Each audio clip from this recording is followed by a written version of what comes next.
As we worked our way from Truth and Consequences, New Mexico toward Cadillac Ranch in northern Texas, we made a stop in the iconic Route 66 town of Tucumcari, New Mexico. With its vintage neon signs and classic Americana vibes, it felt like stepping back in time.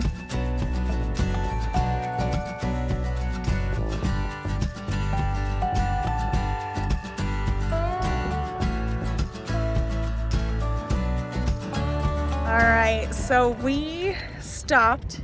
I had to ask someone how to pronounce this town's name, but it's pronounced Tucumcari, and it's a big historic like Route 66 town. Well, yeah.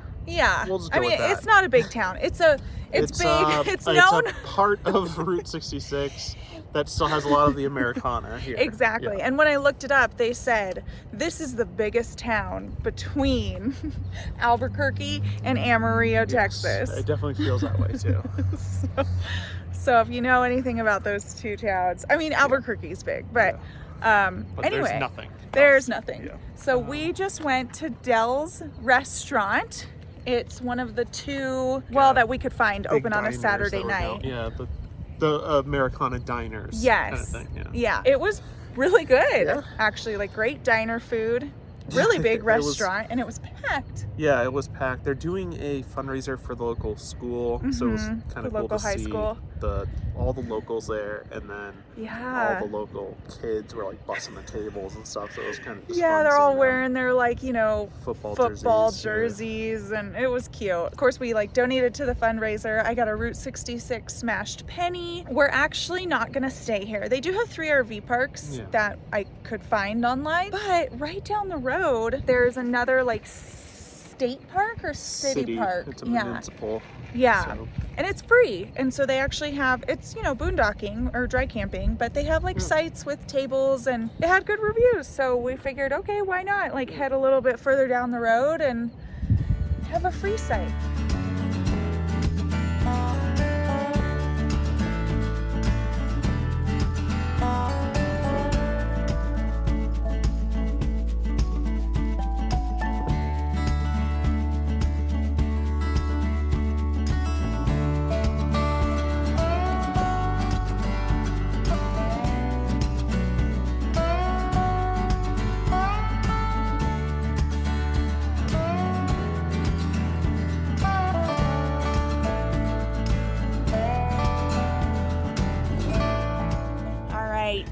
So we spent the night in San John Park, and I think it was a good night's rest. It was easy. Yeah, super easy. Like, there's nobody here right now. Well, one other person, but there was a lot more people when we came in last night, but they are early birds and they left. But a couple tent campers, there was a fifth wheel in here, a couple other RVs, and so totally doable for like any size rig. Really nice to just have this free parking right off the highway. So highly recommend stopping here if you need a place to rest your head and you're going through the 40.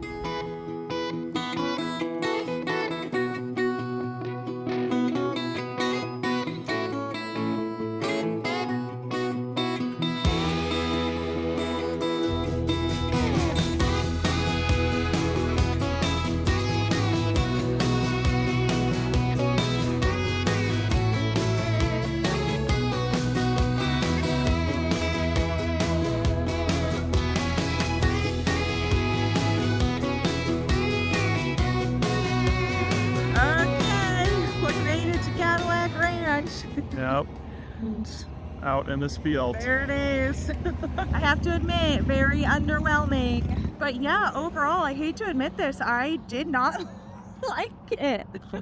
Yeah. And I wanted to come here for so long. I don't know. I guess it's exactly what you expect it to be, like a bunch of decaying cars in the desert that people spray painted, but I mean, like the actual cars are cool and like the art installation's cool. I guess what I didn't like about it, to be more specific, is that like what happens when you give humans a bunch of spray paint. Like, of course that's part of the art installations to go out and do that, but now like the dirt out there is spray painted, there's trash all over the place, even though they have like 6 trash cans out there. This road is all like spray painted, the barrier's all spray painted, the fence is all spray painted. So it's just like the whole area looks honestly really crappy. Like, because it's not art, it's just people emptying the rest of their spray cans like on the road and stuff. So I just didn't like it for some reason. I feel bad, but underwhelming. But yeah, it was really funny to like watch everyone spray paint stuff. And some people are doing, you know, like artistic things, and then other people are just like, mostly the kids are just holding the spray bottles down. It's just like, shh, one little kid was just like walking, holding the can just into the wind. It was blowing right back into their face. Probably a little high, not gonna lie. Yeah, but overall, it's underwhelming. We can check it off. Yeah, now back on the road. Yeah.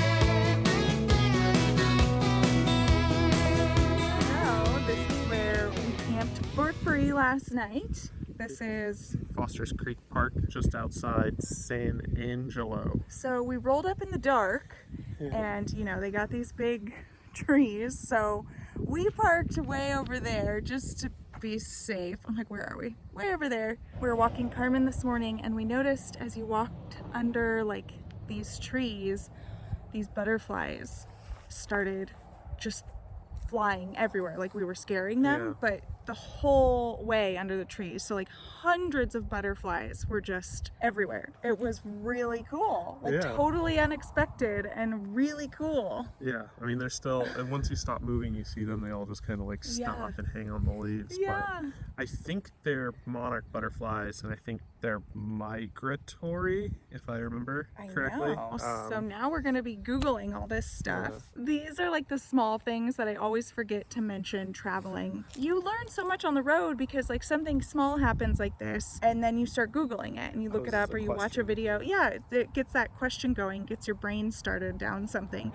So I feel like we've learned so many random facts because of RVing. Yeah. Because like that curiosity just gets like sparked, you know. I never would be Googling like monarch butterflies and their migratory patterns. The butterflies migrate, Yeah.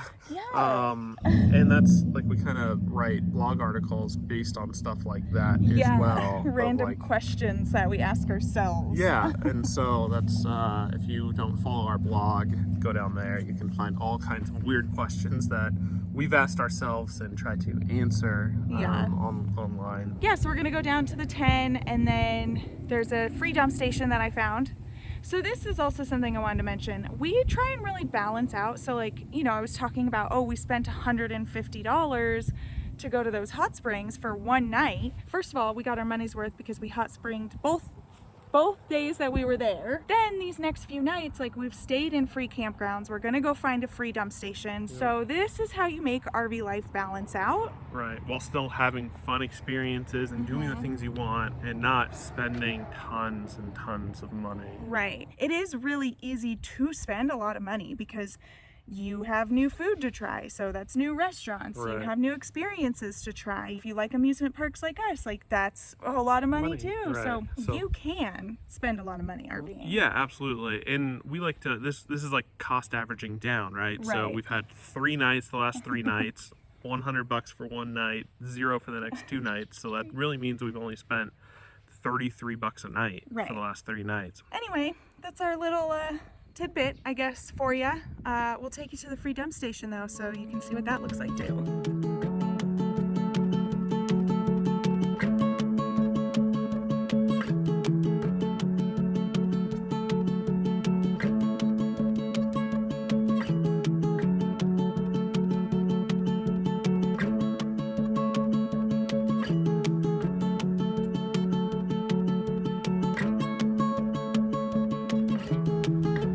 I got a tip. After all of these years on the road, and we've been using disposable gloves, so I went to Lowe's and I got these thick and like, not insulated, but they have like fabric. Yeah, it's like a material. Yeah, material, and so it makes it real easy to take them off, and they're nice and thick, which is something I very much like.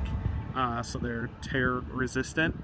And I would say that this is a nice hat. If this like grosses you out a little, what we've been doing is we take like our sanitizer and we'll just wash our wash our hands with the gloves after we dump, like at the faucet. The faucet, yeah. And that way, they're relatively clean. And then my other dump station trick is you can either use your jacks or come up on blocks if it's too unlevel for you.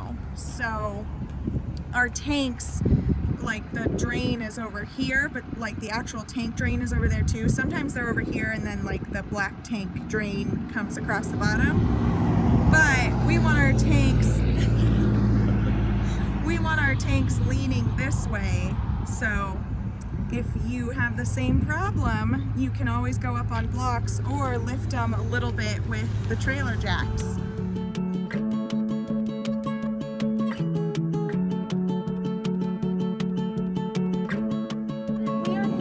To San Antonio to visit Jason's sister and her husband and the kiddos. They just bought a new house, so we're excited to see it, and we will be mooch docking once again. So we realized, we were just talking about how we mooch docked at 3 family members' houses in California, and we didn't show any of it. I didn't even take a picture or anything. We're gonna show you a little bit like our mooch docking setup. Really not hard at all. Yeah, it's all about the size of your RV and the size of your friends or family members' driveway. And if you're gonna like connect to their electrical or water or anything like that. We are not going to connect to water. We actually just filled up at that dump station because we're only staying a couple nights. Electrical is pretty easy. I mean, we've used electrical at all of our families, and we'll show you how we do it. Yeah. And then sewer is the hardest, depending on the house, whether they have an easy clean out nearby that you can use or not. So. Oh my gosh, you saying that just reminded me of Chad and Tara's video where they emptied their tank. They got that macerator pump, and emptied it into the toilet. And that video was so funny. I texted Tara after that and I was like, I am dying. If you have not seen that video, you've got to go see it because it's really funny. Anyway, so we got a few more hours on the 10. Why is Texas so big? Texas just feels never ending. I didn't feel like this in Alaska once this summer, but God.